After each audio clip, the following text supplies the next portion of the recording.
ప్రభుత్వ పాఠశాలల్లో మధ్యాహ్న భోజనం సరిగ్గా లేకపోతే ఏజెన్సీల మార్పు తప్పదని అనంతపురం అర్బన్ ఎమ్మెల్యే దగ్గుబాటి ప్రసాద్ హెచ్చరించారు. ఇవాళ అనంతపురం నగరంలోని జయప్రకాష్ నారాయణ మున్సిపల్ పాఠశాలలో ఆయన ఆకస్మిక తనిఖీలు నిర్వహించారు.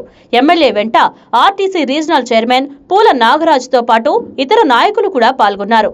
విద్యార్థులను అడిగి అక్కడ సౌకర్యాల గురించి తెలుసుకున్నారు. మధ్యాహ్న భోజనం ఎలా ఉన్నదన్నది రుచి చూశారు. కొన్నిసార్లు భోజనం సరిగ్గా లేదని విద్యార్థులు ఫిర్యాదులు చేశారు. దీంతో ఎమ్మెల్యే ఒకంత ఆగ్రహం వ్యక్తం చేశారు. మరోసారి విద్యార్థుల నుంచి ఫిర్యాదులు వస్తే ఏజెన్సీలు మార్చివేయాలని ఆదేశించారు. ప్రతిరోజు ప్రధానోపాధ్యాయుడు భోజనం ఎలా ఉంది అనేది రుచి చూసి అందులో ఏమైనా పొరపాట్లు ఉంటే ఎంఈఓ దృష్టికి తీసుకురావాలని సూచించారు. ఎంఈఓ కూడా ప్రతి వారం 2-3 పాఠశాలలను ఆకస్మిక తనిఖీలు చేయాలన్నారు. ఇక నుంచి తాను కూడా ప్రతి వారం ఎక్కడో ఒక చోట ఆకస్మిక తనిఖీలు ఉంటాయని చేస్తానని చెప్పారు.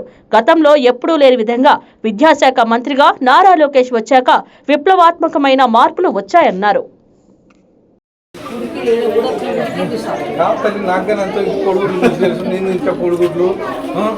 ఉడికిందా లేదా నాకని తెలుస్తారు కదా.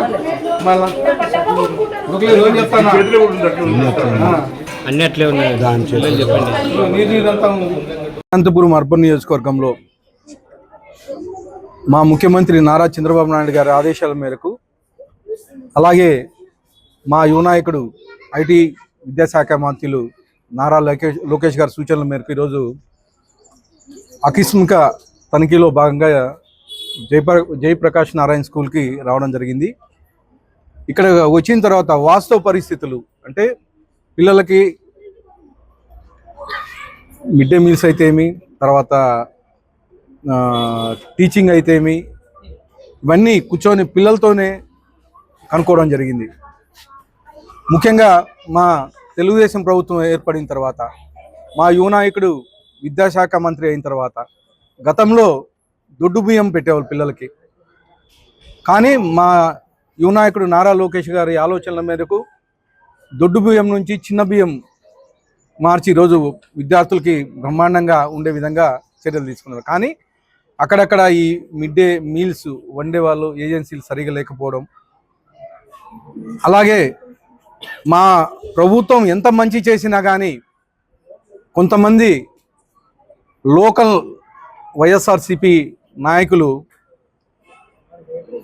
3-4 రోజుల కిందట వాంటెడ్లీగా అంటే మిడ్ డే మీల్స్ బాగాలేదని చెప్పేసి ఇలా వీడియోలు తీయడం జరిగింది.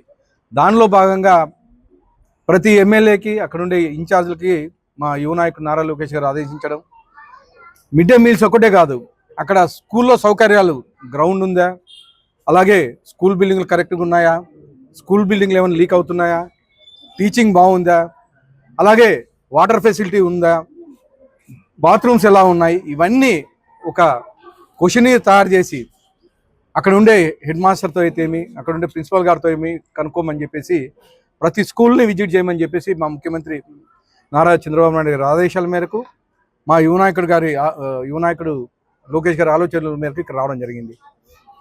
ముఖ్యంగా గతంలో వైఎస్ఆర్సీపీ ఉన్నప్పుడు తల్లికి వందనం కేవలం అమ్మఒడి అని చెప్పేసి ఒకరికి మాత్రమే, ఇంట్లో ఒక పిల్లలు మాత్రమే ఉండేది.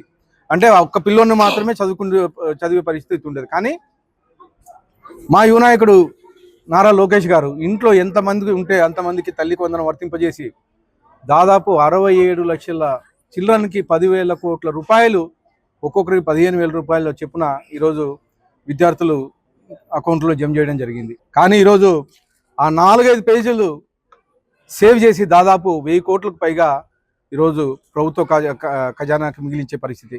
ఇవన్నీ మా యువ నాయకుడు ఆలోచనలే. అంటే గవర్నమెంట్ డబ్బులు ఎక్కడే కానీ వృధా కాకూడదు అనే ఆలోచనతోటి, పిల్లల చదువులు బాగుండాలనే ఆలోచనతోటి దాదాపు 38,000 కోట్ల రూపాయలు ఈరోజు విద్యాశాఖకి బడ్జెట్ కేటాయించడం జరిగింది. అంటే ఎల్కేజీ నుంచి వాళ్ళ యూనివర్సిటీ కంప్లీట్ అయ్యే వరకు ప్రతి ఒక్క విద్యార్థిని జాగ్రత్తగా చూసుకుంటూ ప్రపంచంలోనే ఆంధ్రప్రదేశ్ విద్యార్థులు గుర్తింపు ఉండాలనే ఆలోచనతో, అంటే గవర్నమెంట్ స్కూల్స్ అంటే రేపొద్దున డిమాండ్ ఉండే విధంగా ఈరోజు ప్రైవేట్ స్కూల్స్కి ఎలా ఇవ్వబడుతున్నారో అలాగే రేపొద్దున ఈ గవర్నమెంట్ స్కూల్స్లో మేము మా పిల్లల్ని చదివించాలని చెప్పేసి తల్లిదండ్రులు ఆలోచించే విధంగా ఈరోజు కొత్త కొత్త సంస్కరణలు తీసుకొచ్చి ఈరోజు మా విద్యాశాఖ మంత్రి రూపకల్పన చేస్తూ ఉన్నాడు. ఇవే కాకుండా టీచర్స్ని డిఎస్సి దాదాపు 16,000 పోస్టులు భర్తీ చేసి మళ్ళీ రెండోసారి డిఎస్సికి నోటిఫికేషన్ త్వరలో వస్తూ ఉంది. దాదాపు 3,500 పోస్టులు త్వరలోనే భర్తీ చేస్తామని చెప్పి తెలియజేస్తూ మరొక్కసారి మా విద్యాశాఖ మంత్రికి ధన్యవాదాలు తెలుపుకుంటూ ఈ అవకాశం ఇచ్చి మీ అందరికీ ధన్యవాదాలు. అందరికీ నమస్కారం. గౌరవనీయులు విద్యాశాఖ మంత్రులు, ఈ రాష్ట్రానికి దశ దిశ మార్చే నాయకుడు మా యువ నేత నారా లోకేష్ గారు పిల్లలు వేసవిలో మరి ఎలా ఉన్నారు, వాళ్ళు యోగ సమాచారాలు ఎలా ఉండాలని ప్రతి నియోజకవర్గంలో గౌరవ శాసనసభ్యులు పోయి పిల్లలతో పాటు భోజనం చేయాలా, వాళ్ళ ఒక విషయాలు తెలుసుకోవాలనే ఒక కార్యక్రమం పెట్టడం దేశ చరిత్రలో ఇది ఒక మొట్టమొదటిసారిగానే నేను తెలియజేస్తున్నాను. ఎందుకంటే మనం చేసే పనిని సక్రమంగా కింది స్థాయి వరకు పోతా ఉందా లేదా, ప్రభుత్వం ఇంత వ్యయం పెట్టి ఇంత ఖర్చుతో కూడిన పనిని కూడా సక్రమంగా జరుగుతూ ఉందా లేదా అని మరి పర్యవేక్షించమని ఒక ప్రోగ్రాం పెట్టడం, ఆ ప్రోగ్రాం నిమిత్తంలో ఈరోజు అనంతపురం అర్బన్ నియోజకవర్గంలో జయప్రకాశ్ నారాయణ స్కూల్కి అకస్మాత్తుగా ఎమ్మెల్యే గారు ఉదయం 10 గంటలకు ఒక నిర్ణయం తీసుకున్నారు.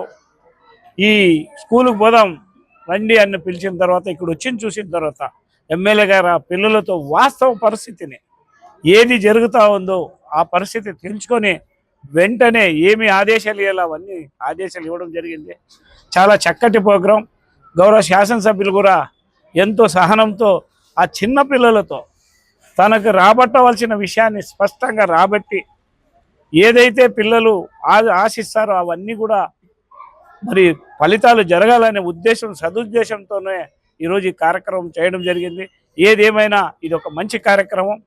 మరి గౌరవ మంత్రివర్యులు వచ్చిన తర్వాత, కూటమి ప్రభుత్వం వచ్చిన తర్వాత మరి స్కూల్ విషయాల్లో గతంలో వైసీపీ మాదిరిగా ఫోటోలకి ఇవ్వకుండా మరి తల్లులని పిల్లలని తల్లికి వందనం ఇలాంటి అనేకమైన కార్యక్రమంలో విద్యా వ్యవస్థలో మార్పులు తీసుకొని వచ్చి ఈరోజు దేశంలోనే అన్ని రాష్ట్రాలు ఆంధ్ర వైపు చూస్తూ ఉన్నారు అనేది తెలియజేస్తున్నాను.